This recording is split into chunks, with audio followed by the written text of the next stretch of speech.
am so excited to show you our new bag. It's called the Have to Have It bag, and I think you do have to have it.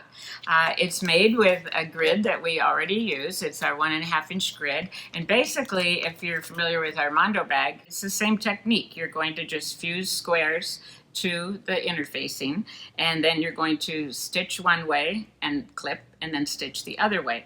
And you put some borders around it, and it wraps around the bag. So it makes it really easy to make, even though it looks like it might be a complicated bag to make.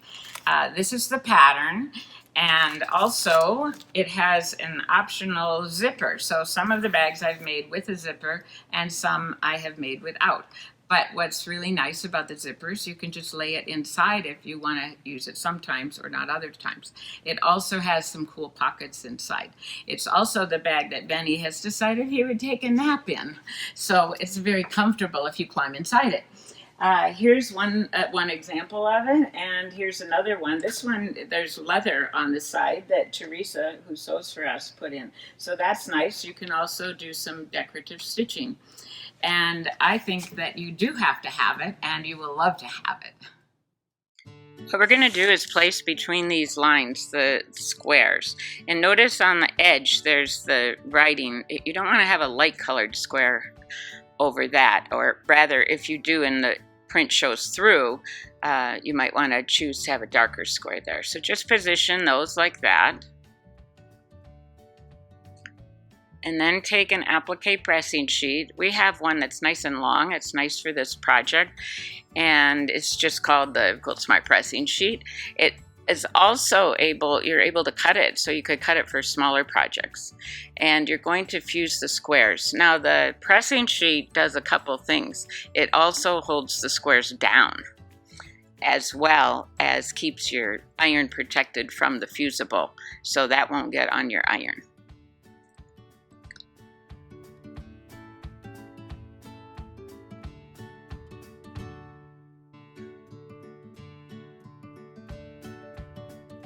So now we're going to fold, and it folds really easily between the squares. And then the next step would be to sew a 1/4 inch. So you can see how nicely that folds.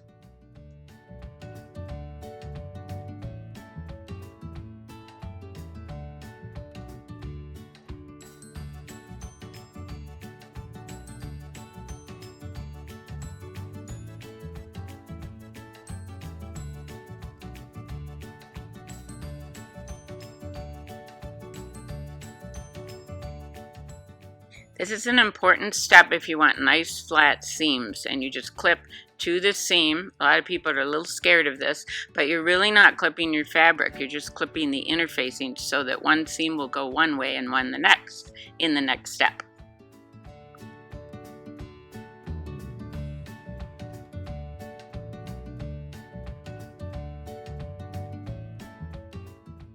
So you can now take and pre-press these seams, one going one way and one the other, and the little iron does help with that. There's a little trick you can do too by putting it on the corner and pressing them all going one way. You can you can just see how nicely they go all in one direction. And the other thing that you can do is when you get to the sewing machine, you can flip them one after the other. So it's your choice. And you sew a 1/4 inch.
So you're going to be cutting your soft and stable the same width as your pocket fabric and fusing that on, and then flip it right sides together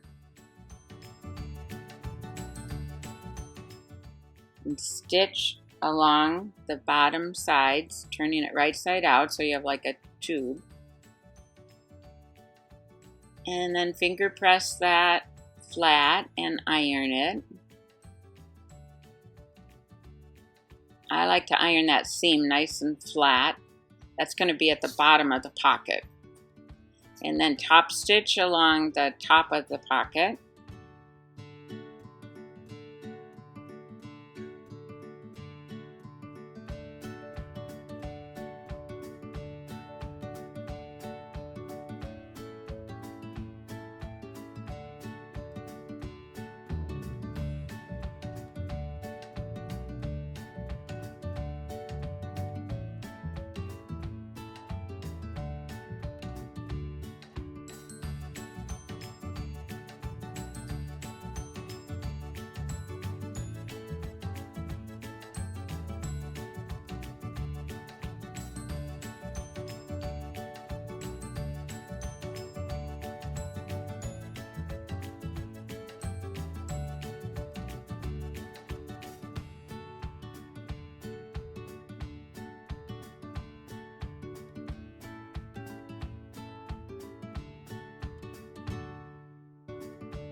So I give it a nice press, and now we're going to do the square bottom corner.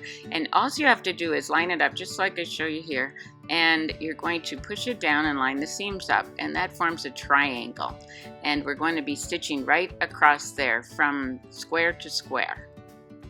So in this bag, that's 4 inches, and you can count across 1, 2, 3, 4, and know that you're getting right at the right points. You can pin them if you want, but it's really easy.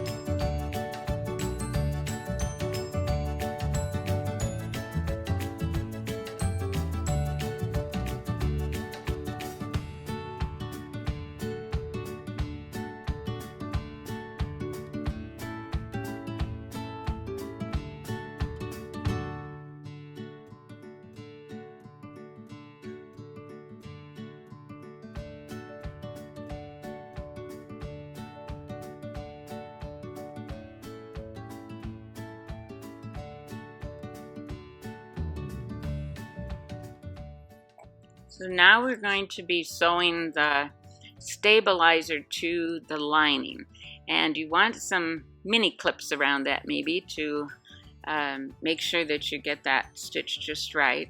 And we're kind of just basting around there, and pivot at the corner.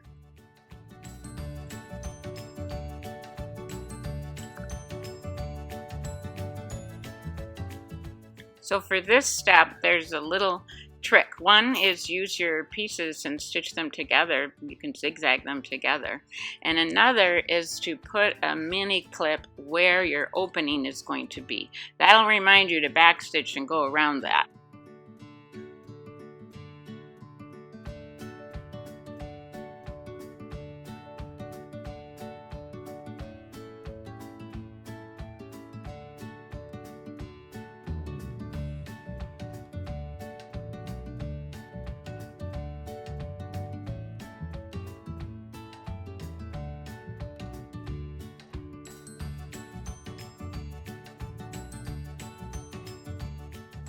So for your tabs, you want to make sure that you get those on the right side. That's not always intuitive, so watch that step. And just stuff your bag inside your lining, right sides together, with those tabs in between at the seam allowances, at the side seams.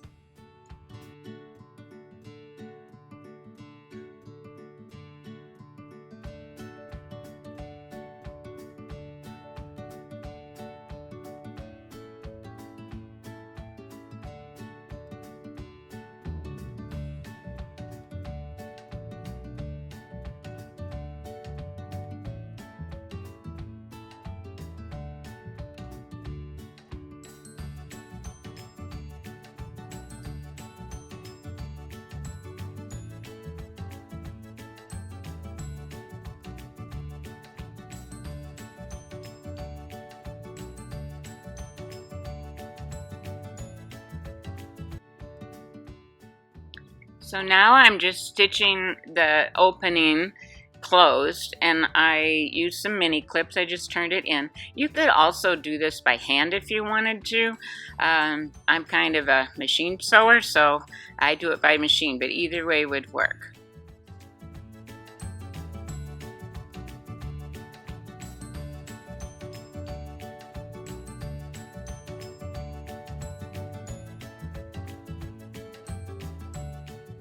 Here's your bag. You will love it, you will use it, and you will have to have it.